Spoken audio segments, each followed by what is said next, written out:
Hola, què tal? Com estàs?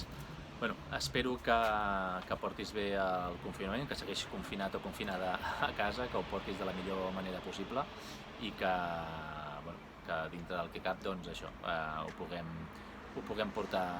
seguir portant bé. Segurament en aquests moments, no sé si ja ho estaràs pensant, com moltes persones estan pensant, en què faràs una vegada acabi aquest confinament.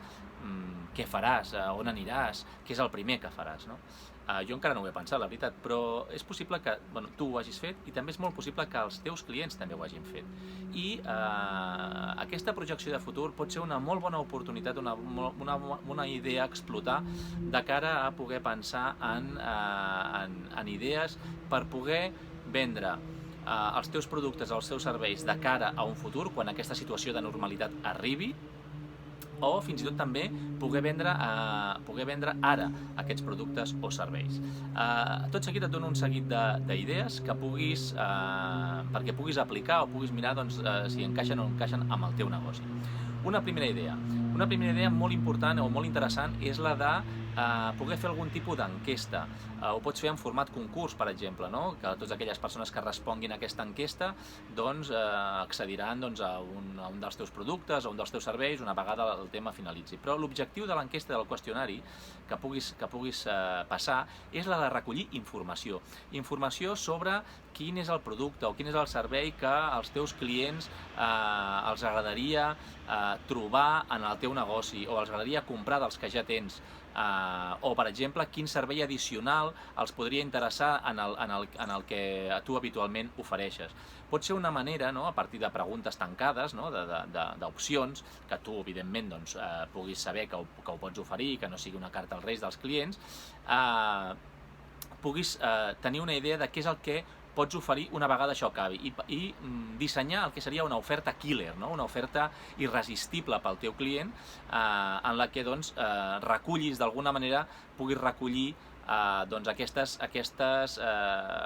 peticions o aquestes respostes que hagis pogut tenir a través de l'enquesta. És una bona manera també de testejar i de veure què és el que pots oferir, què és el que realment interessa als teus clients. Això ho pots aplicar ara, però també ho pots aplicar en una situació de normalitat per dissenyar ofertes futures, però ara és un bon moment també per fer-ho.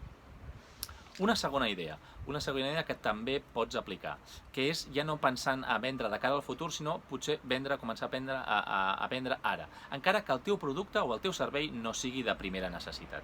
Per exemple, es tractaria de fer algun tipus de promoció tipus preordre, és a dir, que el que fas és dissenyar algun tipus de promoció del teu producte o del teu servei, de manera que estàs demanant a la gent que el compri ara i que el consumeixi més endavant. És evident, pensant en aquest cas en això, pots aprofitar la informació que hagis pogut treure de l'enquesta també per fer aquest tipus de promoció.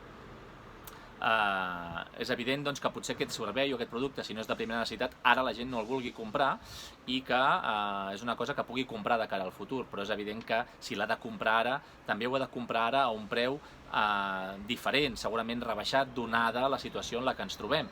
Per tant, crear una promoció, diguéssim, atractiva perquè la gent pugui superar aquesta reticència a gastar ara uns diners que potser no són de primera necessitat, però que pot utilitzar més tard, quan això acabi, i per tant, gaudir-ne en una situació de normalitat, doncs pot ser una altra idea que pots explorar, en funció també del producte o de servei que tu estiguis oferint. Per exemple, un restaurant, una casa rural, no sé, un centre d'oci, qualsevol cosa d'aquestes que ara no podem fer, però que sí que podrem fer més endavant. Una altra idea que no té tant a veure ja directament amb venda, sinó en generar marca del teu negoci.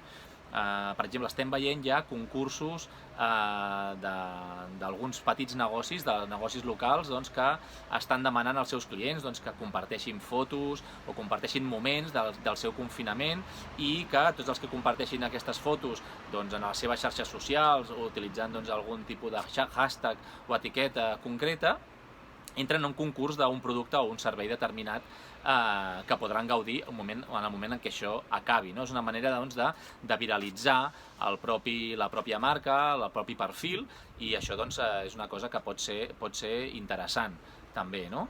I això el que ajuda a generar marca. També, per exemple, hi ha el cas d'una casa rural que el que està fent és un sorteig entre tots els personal sanitari per una estada d'un cap de setmana per dues persones en el seu allotjament.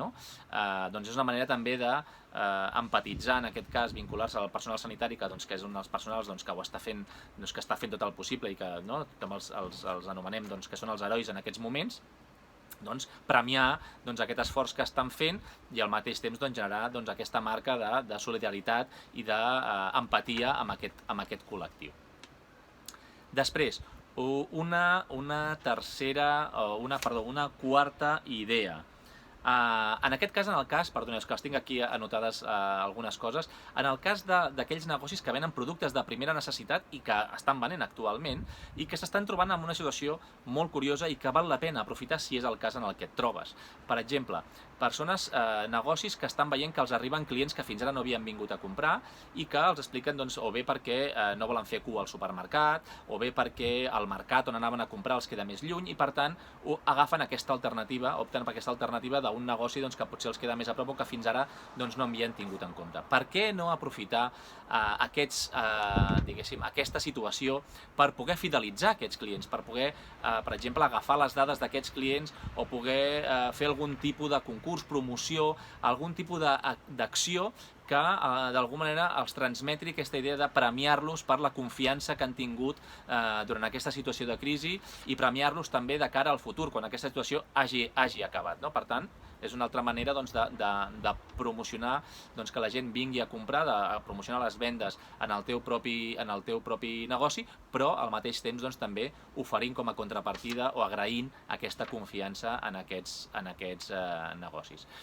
En definitiva, són 4 idees en les quals, d'alguna manera, el que es recull és que es tractaria de pensar en aquesta idea de futur, però sobretot en pensar en com agrair, com fidelitzar els clients, com agrair a aquests clients la confiança que han tingut, que poden tenir en el teu negoci per comprar-te en el futur o per comprar-te ara i agrair-los això, evidentment, segurament a través d'ofertes, de promocions que reflecteixin aquest agraïment i que, per tant, també permetin vèncer aquesta barrera de la compra ara en un moment en què també és complicat. Això sí, una cosa molt important, perquè aquestes idees tinguin èxit, és essencial que posis en pràctica 2 elements. 1, l'empatia, empatia amb el teu client, saber transmetre-li la situació i la confiança i agrair-li aquesta confiança i explicar-li com li pots agrair aquesta confiança. I l'altra cosa, sobretot molt important, és no ser agressiu, intentar no buscar una venda agressiva. És evident que en aquest moment una venda agressiva pot generar tot el contrari, diguéssim, la no venda.